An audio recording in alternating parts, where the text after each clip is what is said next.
Hey guys, welcome back to another video. Today, again, we're here with another Fallout ranking video. This time, we are going to be ranking our favorite characters. Let's go. So many good characters, man. Great so characters. many good. We're going to start with mine or yours, because we're going to do the snake format. Yeah. Do you want to do... I think we started on me first last time. Yeah, so I'll start. I'll start with your, so we're going 5 to 1. Yes, we're doing just our top 5 characters. There are obviously more than 5 characters in the show. I didn't have any honorable mentions. I had one honorable mention. Okay.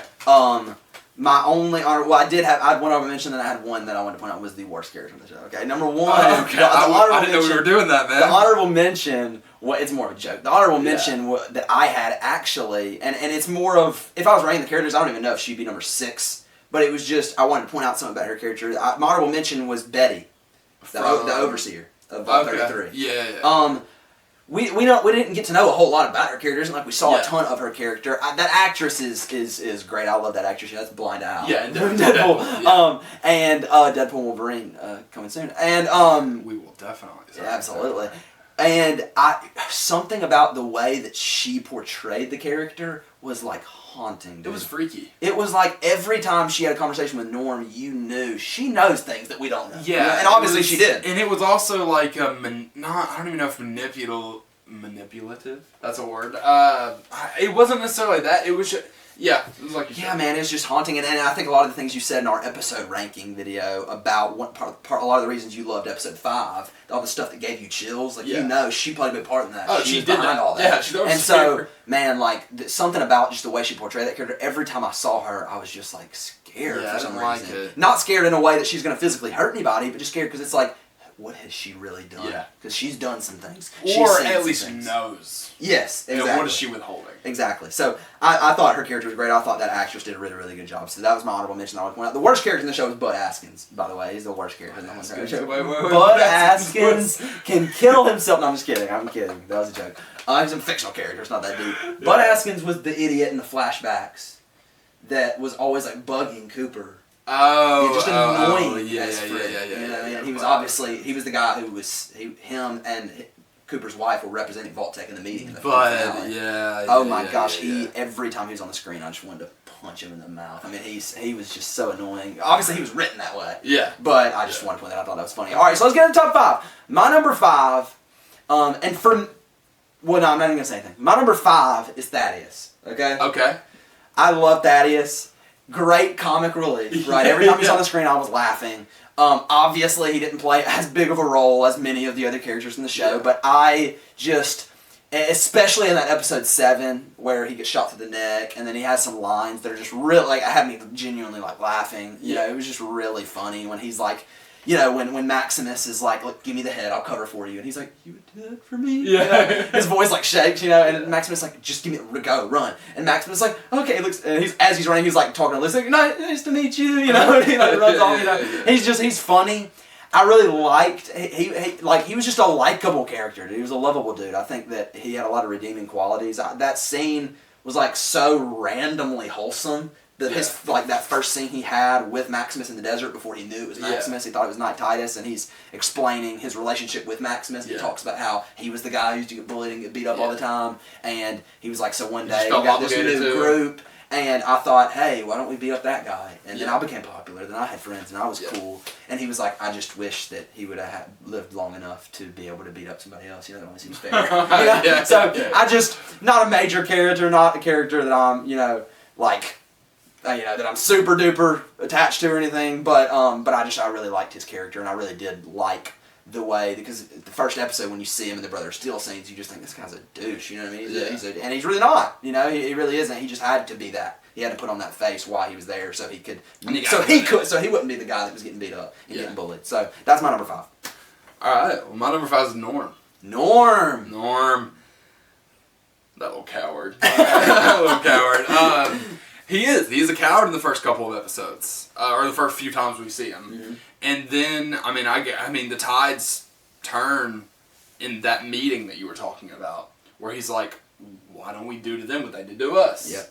And everyone is like looks at him funny, and and Betty, and you say her name was Betty. I couldn't remember the overseer name, but she went and talked to him separately, and she was like, that was when this is she kind of like gaslights him because Yeah. she like he meant it, and she was like, "You're just you're just just your upset. thoughts. It's your okay." dad's gone, your Yeah, sister's yeah, gone, Yeah. yeah. And then it went from that to then him and Chet going and exploring Yep. out. And then Betty all but catches them on the way back. And then she assigns the job of him feeding the prisoners. Yep.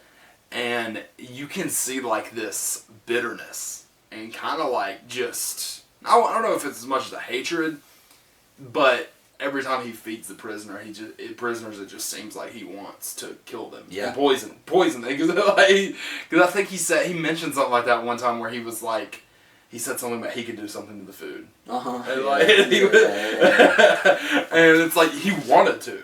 He wanted to take care of them. And then whenever they all anonymously died, it's like I think people thought it was him probably. Yeah. Because they were like the only way they could have had was the food. But anyway, and then the end. I think was that the final episode that he finds the Bud Askins brain. Yeah, right at the end of episode 7. Yeah. Into episode 8. Okay, Bud Askins brain. that was fun comic relief. That was funny. Yeah. That was funny. His brain. That's so weird. It's crazy. That's so odd. And then he finds the cryogenic layer, and then he finds out that all the overseers are people from 31 that are unfrozen, and all that. Anyway, I liked him. Yeah. I liked him. Yeah, he had a big character arc. Absolutely. But also, it was a character arc, but not enough to where it's like he might get in the cryogenic freezer. Mm-hmm. Like he might. He's not so much transformed that he's better than that. Yeah. He could still stoop down. Yeah, that's what makes that ending so intriguing with him. Yeah. Because it's like, and I'll talk about it more because I have him on my list as well. Okay. So All right. I'll talk about him in a couple minutes. So now you want me to do my number Yeah, 4. Number 4, let's hit it. All right. My number 4 is Maximus. Maximus is my number 4 as well. Okay. All right. Maximus is my number 4. The weakest of the 3. I think that's probably pretty consensus. Yeah. Of the main of the 3. He has leads, some very redeeming moments. Absolutely, he does. The moment on my favorite moment of his moment on the bridge. Yeah. That's my favorite moment of his. He has other good ones. Yeah. But that one is good, and also after when he takes over, when he kills Knight Titus. Mm-hmm. I mean, we don't see it, and he doesn't necessarily say it. Yeah. He alludes to he put him out of his misery. Yeah.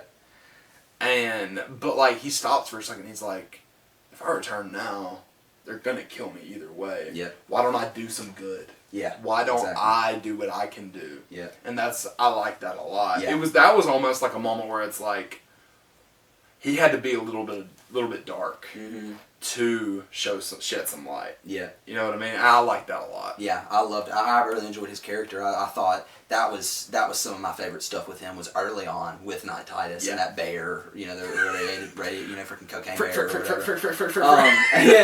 And he, you see in that moment what the Brotherhood of Steel means to him. Yeah. You know what I mean? Like his entire life, even up to now, like these are the heroes in the world. These are the good guys. You know what I mean? These are the guys who saved his life and everything. And he sees in that moment, you can see him realize. He even say he's like, you don't deserve that armor. Well, and it's also to be a knight. And it's like a thing where we are just realizing it because at the beginning, it's like whenever he gets assigned to Knight Titus, you think he's being cold because it's like an initiation thing. It's like you have to earn Knight Titus's trust. You have to spend time with him. You have to be there for him to be your knight. Mm-hmm. But then it's like, no, he's just a douche. Yeah, he's just a jerk. Yeah, anyway, he didn't deserve the armor. Yeah, exactly. And so I thought that stuff with Maximus was just really good. I really do think I don't think there were a lot of interesting character moments as far as his arc in the show. It was, like I said, it was the weakest of the 3 co-leads. It wasn't, who he was in episode 1 and who he was in episode 8, I don't feel like we're that drastically different. Because even, he was a good dude in the first episode, yeah. You know what I mean? Like, I feel like, he just, the only thing that was different was obviously he met Lucy and he had feelings for her, and obviously that changed him in some ways, but I don't really think it changed him that much. I think he was always that guy. Like, he always was, a good dude. So I love the scene, you know, where he has to fight to get his armor back outside of Philly. You know, like you see just like he like. Oh yeah, it's such a good scene. Yeah, like he's like, bro, like he can. Yeah. Like, he's not just gonna take a bunch of crap. And that's when Thaddeus shows up, and there's the dead bodies just laying there. Like, oh, whenever it was so odd. He had his left arm in the right arm of the power suit. Remember, because his back was forced into it, and he stuck his left arm in the right arm. And then bent it in a way, and then crushed the guy. That was crazy. Yeah, it was crazy. That was insane. Yeah, and I mean, these little moments. I love the moments you have with him in the armor because you realize that what he thinks a knight is what he wants to be. Even you just have these little moments where these two guys, in the wasteland. Are fighting over something, he was some guy was trying to have sex with his chickens or something, something stupid. But it just is a funny moment. The doctor that ended up. Yes, exactly. Saving Thaddeus. Yes, the same guy. And the foot. Oh, when Thaddeus got stuck. Yeah, that was brutal. That was pretty graphic. But you just see these small moments where Thaddeus isn't going to ignore that. Thaddeus is no, I'm here so that justice is served. That's what I mean. Sorry, Maximus. Yeah. I'm here so that justice is served. Yeah, I'm here so that right prevails over wrong. The Brotherhood of Steel, our job is to restore peace to the wasteland. And that's what I'm going to do. He's just a very noble guy. And that's why I think he's a great character. I just think you tend to get more attached to characters in shows who grow more. I don't think he grew a lot because I don't think he needed to. Yeah. You know what I mean? And I think that he remained what he thought a knight was, even though he figured out the Brotherhood of Steel isn't what he thought it was. Exactly. He has his own mindset of what the Brotherhood of Steel is. Yeah. And that's why he's still with them. Yeah, and that's why I'm excited to see episode 2. If he can make a change.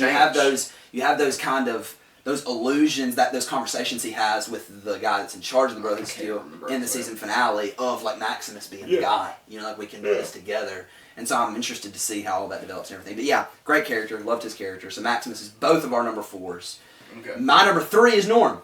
Okay. So my number 3 is Norm McLean. And once again, it goes back to the stuff I was saying about Maximus. I tend to, I won't speak for everybody, I tend to get more attached to characters that I see visibly and tangibly grow during the story. There was just a very clear and obvious character arc that Norm had that I just loved. I just loved watching him grow into the person that he wanted to be. You know what I mean? He wanted to be his sister. He wanted to have the courage. He knew I would never step outside this vault. Yeah. I would never do what she's doing. But he doesn't have to step outside the vault to be courageous. Exactly. And so you see these little moments, and it's just a little bit at a time where he does something. He's always weighing the risks. He's always weighing the pros and cons, and then he does a little something that kind of steps out of his comfort zone. So I was like, okay, that took a little courage, that was a little risky. And then he does something else. And I'm like, oh, hey, okay, he's doing it, And then by the end of the season, he's going into this vault that nobody knows anything about by himself, knowing, I have no idea what's in here. Both.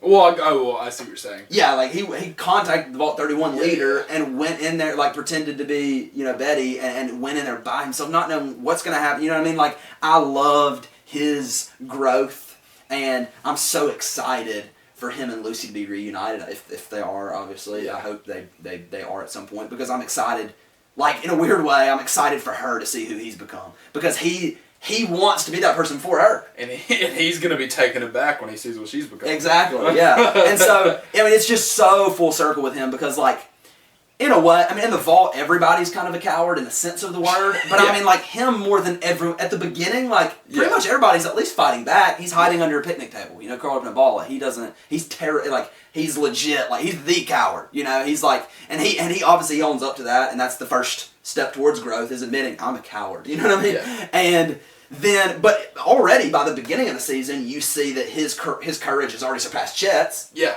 And you just realize, you see his courage just slowly growing, his confidence slowly building, and his desire to find the truth outweighs his fear. Oh, yeah. You know what I mean? Yeah, he's I'm going to go until I figure out what happened with my mom, until I figure out what's going on with Vault 31, until I figure out, all of this. I got to figure it out, no matter the consequences. And so I really loved his character, really loved his arc. Yeah. So I put him at number 3, which I was hesitant to put him above Maximus, because I honestly felt weird not having Maximus as one of the top 3.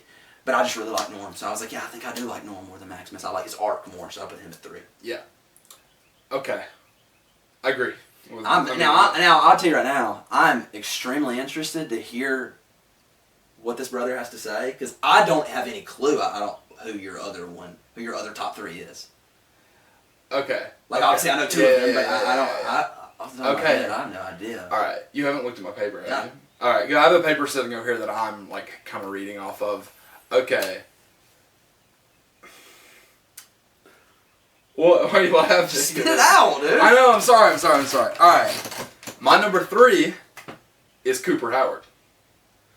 Okay. Okay, that's fair. They're different. Yeah, that's fair. They're different. Yeah, that's fair. I'm sorry. No, that's fair. I said that's fair. And see, originally I had Cooper at 1. Okay.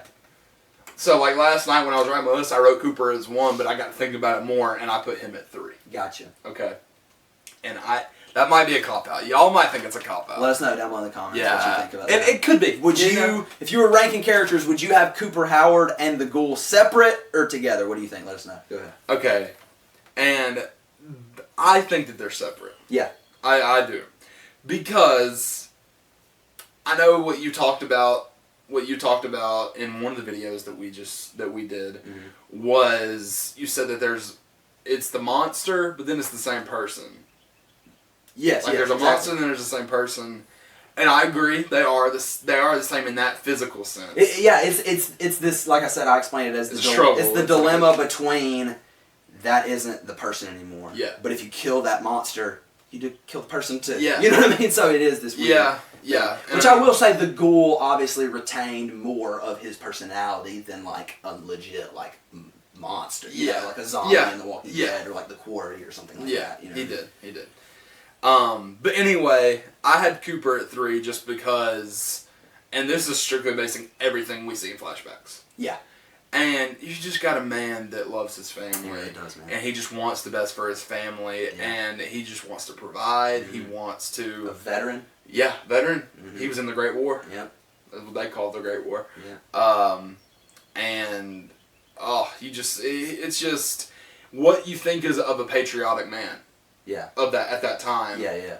But then he's just so torn because he's a patriotic man that has fought for his country, and now feels like he's in a fight for his family. Oh, dude, you just gave me chills. That was beautiful. The way Thank you. That was holy frick. That was good. But I just love him so much. And Merch coming soon. And that's why I debated about having him at 1. Yeah. Because if we are genuinely talking just the best all-around characters, like if we're talking about personalities, he's probably 1. Yeah. But, I took into account that we don't get as much time with him as we get with Ghoul. Yep. And with our other number 2, or other numbers, our other leads. And, yeah, so, I have him at 3. Yeah. I think that's a great choice, man. I think it's a great choice. I know, obviously, he's a great character. I did put them together. Yeah. And I figured you probably did. Yeah. But I also know that you are kind of analytical, and so I didn't know if you might. I love it. I love it. It was just a unique approach, so I'm glad that you kind of looked at them separately and ranked them separately. And honestly, when I was looking at the characters, I couldn't think of any other characters that I liked that much. In my top 5. Thaddeus was, I thought about it. Yeah, no, it is weird. The top if 5 I had to do a 5, Thaddeus would be in there. Mm-hmm. He would have been your honorable mention. He would have been, yeah. Gotcha. Yeah. Awesome. Yep, Cooper Howard, gosh, he's a great character, man. He's a good man. Beautiful man, too. Beautiful smile, those teeth. Walton. Baby. All right, hit me with your number 2. All right, my number 2 is Lucy. Lucy McLean. Lucy McLean. Yep. And, she has, I don't know if I would say her arc is bigger than Cooper to Ghoul or not. Mm-hmm. I want to say it's similar. It's Yeah. not far, but I want to say it is less drastic, but it is more not humane. I was gonna say more pure. Her transition is more pure. Okay. Yeah. Because of her setting boundaries. And it's been 200 years. he probably had those same boundaries. Yeah. He very well had those same boundaries that he eventually just had to surpass. Mm-hmm. Like, and so we don't know that, and we probably won't ever really see that. I mean, we may get flashbacks of him becoming a ghoul. Yeah, that'd be dope. That would be really we cool in need that. season We 2. need that. That would be awesome. We don't have to have it, but we kind of need it. But yeah, no, I really like her, and I mean I think the actress killed it. I'm blanking on her name right now. Yeah. I'm blanking on her name. I feel like there's with an E. I don't know. But I can't remember. Yeah, I don't either. But yeah, she's great. Yeah, she was really good. I mean, I don't know if you have anything extra to add, but I mean, like anything specific. No, nothing specific. I mean, I'll get, to finish my list, because I'm going to my number 2 and then my number 1. Yeah. So like I said, I had Cooper Howard / the Ghoul, as one spot, and that was actually my number 2. Okay. And Lucy McClane was my number 1. Okay. So obviously Cooper Howard / the Ghoul was, and both these characters, I mean, they're interchangeable for me, personally. I mean, I think and that it's so odd because they're other ends of the spectrum. Yeah, man. They're literally so far apart. Yeah, it's so interesting to see these two. That's why some of my favorite scenes were when they were together, because they're so different, yet they are like two of my favorite characters. But you see two people who want the same things, who care about the same things. Family. Yeah. But who are so, whose their moral compasses are so drastically different. Yeah. They're willing to go about it in such drastically different ways that you kind of see both of these ends of the spectrum. And so it's fascinating to compare the two and to see the two. Cooper, as far as his character arc is fascinating, because his arc from Cooper Howard to the Ghoul is mostly seen through flashbacks. As far as the Ghoul, he doesn't change much, from the time we see him to the end. Yeah. But obviously, the man, Cooper Howard, who is now the Ghoul, obviously had changed a ton over the course of 200 years or however long it's been. Yeah. And you see who he was, at the beginning, you see who he was in and through all these flashbacks, and it makes sense. That's why I'm saying that. And a lot of what I have to say about Lucy especially, but about both of them, goes back to a lot of the stuff I said in our episode ranking pertaining to episode 4, The Ghouls, and why that was one of my favorite episodes. Because, you see all these moments where you realize the Ghoul knows he has lost his humanity. He knows he's a monster. He knows he's doing horrible things. But that's all he can do. And he doesn't really care anymore. Yeah. It's gotten to the point where he's so numb to everything. All that matters to him is, where's my kid? Where's my wife? Where's my family? That's it. That's all he cares about. And I love that, because I thought that it was going to be, at the end, I assumed it was a revenge story. Yeah. I assumed the reason he was going to go for this artifact, and he was trying to take down, obviously he knew some stuff that was going on. And he knew Moldaver. Yeah. And I assumed he was going to try to take down some of this crap, try to burn it to the ground, because this was the stuff that, and I assumed we were going to find. I didn't know.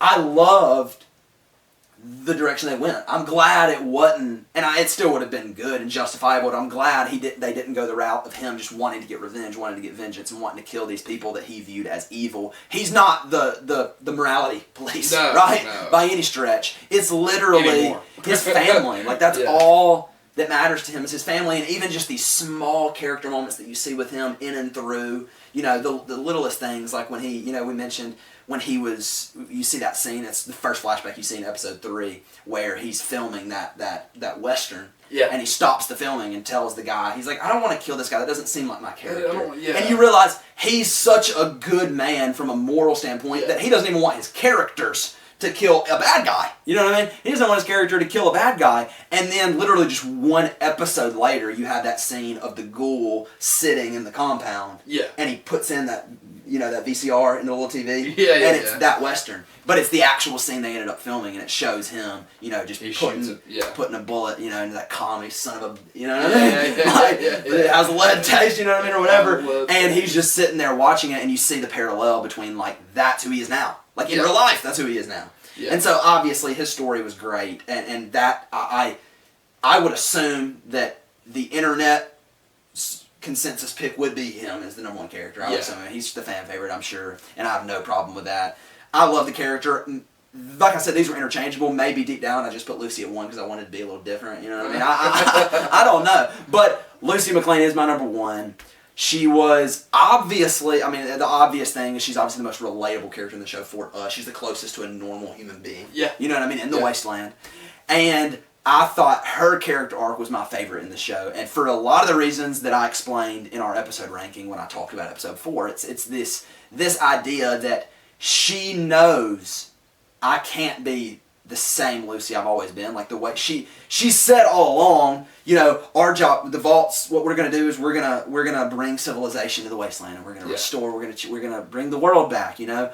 And she realizes that's not gonna happen, right? She realizes pretty quickly that this is nothing like this is way worse than I thought I ever could have imagined. And so there are things I'm gonna have to change about myself that I didn't anticipate, yet I refuse to throw away my moral compass in the way that the ghoul did, and that's what's so cool about their dynamic is you have him as the example of someone who's just like, I don't care. You know what I mean? Like, I've had enough of this place. You know what I mean? Like, I'm going to do whatever the crap I want to do. And she's like, no, there are still rules. Like, at the very least, there's still the golden rule, you know? Yeah, like, I'm not going to do anything to anyone that I wouldn't want done to myself. Like, she literally is going to live by that. And she proves that in episode 4 when she gives the ghoul, you know, the stuff he needs to survive. Then just the way you see her character, just comparing her character in the finale to her character in the first episode. You know? It's crazy. And in the finale, you see these moments where family means more to her than anything, right? So the assumption is Moldaver can say whatever the crap she wants to say. It's not going to matter. She's going to get her dad and she's going to get out of there because that's all she cares about until Moldaver brings in her mom. You know what I mean? And then she's like, what do you know about my mom? And as she begins to find out stuff, even in the moment... She puts Shady Sands together. Yeah. And even in the moment, I think, I'm worried, like, she's not going to believe her. You know what I mean? Yeah. She's going to believe her dad. It's her dad, and she loves her dad. You know what I mean? But as she's piecing it together, she realizes in that moment, nobody's innocent. Yeah. Including her own family. Like, nobody's perfect. Nobody's innocent. So my dad is absolutely capable of those things because everybody's capable of anything in the wasteland, you know? And so it's just the little things with her. I think from, you know, all it boils down to is that I think her character was the most relatable. Oftentimes, looking at things from her perspective would have been how we were looking at things if we were there, right? Yeah. And then I just thought I personally liked her character arc the most from the beginning to end. Like you said, whether you call it the biggest or the best or whatever, is one of the two best for sure. Yeah. And she, you know, it kind of came full circle, and I'm excited because I think she's going to continue to grow and change in the second season. I think she is impressionable in a sense, which I like about her character. Something about the ghoul is he's not going to change. I don't think he's who he is. I don't know.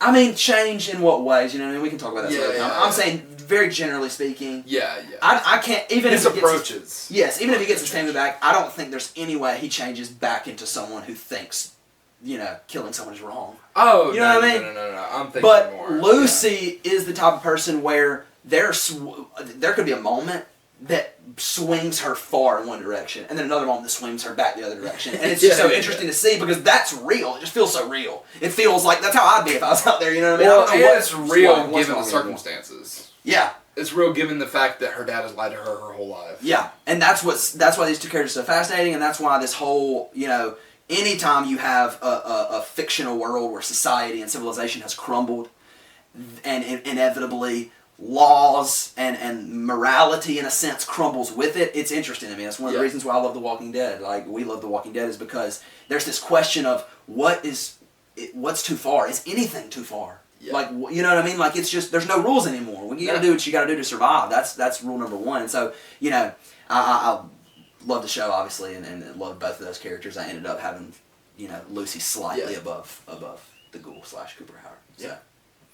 So your number one is... The Ghoul. The Ghoul. Hit us with it. All right. Well, you know, I think partially a reason that I love him so much is because he is almost the exact same character that's in New Vegas. He's almost the exact same character you play, except you get the added background, which I can't even bring up because I think they're different. So I can't even bring it up. But it's just kind of the sense of, I don't know.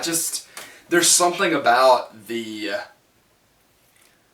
like how raw he is, and like being drawn to that. Yeah. Like just being drawn to that because like he really doesn't have any limits anymore. Yeah. And I'm also intrigued. Oh, sorry. No, I'm sorry to interrupt. I was just gonna say, and you can say what you want about the things he does, but there's a reason he's been alive for 200 years. Yeah. You know what I mean? Yeah. He's good. He's good at what he does. I'm so intrigued by like how he had himself buried. Yeah. And fed through an IV. Yeah. Who did that for him? I know. What did they do that? Because was he chained in the pine box? I think so. So someone did that to keep him alive for a reason. I'm interested in that. That's another question that is left. Wow. I mean, someone. It's like those guys. They wanted a job done, so they came to him. Yeah. And it's like okay, so someone has been replacing the IV. Mm-hmm. Someone has been keeping him alive because they know what he's capable of. Yeah. And there was like a guard. Yeah. They like shot a guard or knocked out a guard or something. There was like somebody guarding where he was. Yeah, because he was at a what's that called in the games? It's Rebel, right? No, I can't remember what. It's called an outpost. It's like an outpost. Gotcha. And yeah, I'm interested in that. And this is another reason he is my favorite because he is the most intriguing.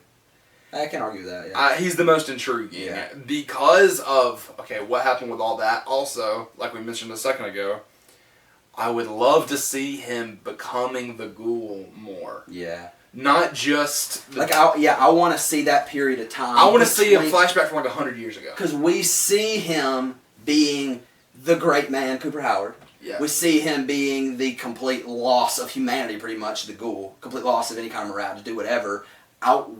I want to see what the middle of that looked like. When he started wrestling with that stuff. I would love an episode, like a time jump episode, where it starts, because we don't know where he was when the cloud hit him, whenever he was in the Wasteland. Yeah. Or, what if he made it into a vault with his wife and kid, and he got banished out? Oh, frick. Oh, dude, that's what I'm saying, man. They could go so there. What if he got banished out into the Wasteland? Because we know that vaults do that. Yeah. Vaults banish people out if they break the rules. Yeah. What if he brought his dog? Yeah. Like, you know what I mean? Sorry. Yeah. But, like, I would love to see the process. Yeah. And then it's like, okay, he's out. And then let's go a few weeks. Is there any change? Okay, there's no change. A few months. Yeah. Okay, we're starting to see a change. Okay, a few years, 10 years, 50 years, 100 years, like a little jump, like a jump episode. It wouldn't even have to be the whole episode. I feel like they could cover that in 20 minutes. Yeah. Correctly. Yeah, obviously. yeah. But I don't know. I'm just intrigued by it. And there's obviously, like, at a certain point, he started killing people to get money to survive, like to buy the stuff. Yeah. Like that was what he did for a living. He was a hitman. So And how- there's like, and that's not who he was. That's How not long who did Howard he? was. What if they banished him and gave him the serum, and it lasted him a certain amount? And he had this whole crisis of, what do I do? This isn't going to last me forever. Yeah. I can't get back in there. Banished him from the vault. Well, he probably wouldn't have been a ghoul in the vault, right? No, but I'm saying if he got banished, he would have turned into a ghoul. Gotcha. Would they have known that though? Yeah. So they see what I'm wouldn't have saying? gave him. Yeah. I mean, they may have. You never know. Every vault's different, so you don't know what may they have know done and what they don't experimenting, know. but no, they wouldn't have known that. So no, yeah. Interesting. I don't know. I freaking love this show, dude. I love this show. I love it more now that we're talking about it. Yeah. You know what I mean? It's so good. It's good. But that's why Ghoul ended up being my favorite, was the intrigue, honestly. Yeah. Yeah, man, it's hard to argue with that. And I kind of base part of the ranking on potential too, and so I mean that may not be if there are definitely more holes that they could fill in with the Ghoul than they could with Lucy. Yeah, absolutely. Yeah. So because they pretty much caught us all up on Lucy. Yeah, I mean, there's not many skeletons. Born in a vault, grew up in a vault. You know, she got lied to. Freaking vaulty. Yeah, we're gonna dwell on that. Yeah. So man, but yeah. That was great. Well, that's our characters. Here's my list right here. We gotta go lower. Yeah. Yeah, Here's right my here. list. Here's 1 through 5. 1 through 5. And there's Colby's list right here. Right? So you can let us. We want to see your list down below in the comments. Let's be civil. Let's be kind to each other. We gotta add that. But and this yeah. is complete. This is completely objective. Yeah, completely objective, man. It's Like, it's your opinion, it's our opinion. Yeah, So yeah. let us know who some of your favorite characters were down in the comment section below. We would love to hear from some of y'all. If you haven't watched any of our other videos related to the Fallout show, then you definitely should. We'll put links down below in the description, and the videos will be at the end of this video. You can just click on them and you'll go right there. Come back soon for some more videos on Fallout, on video game adaptations in general, and on some other projects and franchises that we love that we'll be doing in the future. And yeah, that's all I got. I'm good. Deuces. Peace out.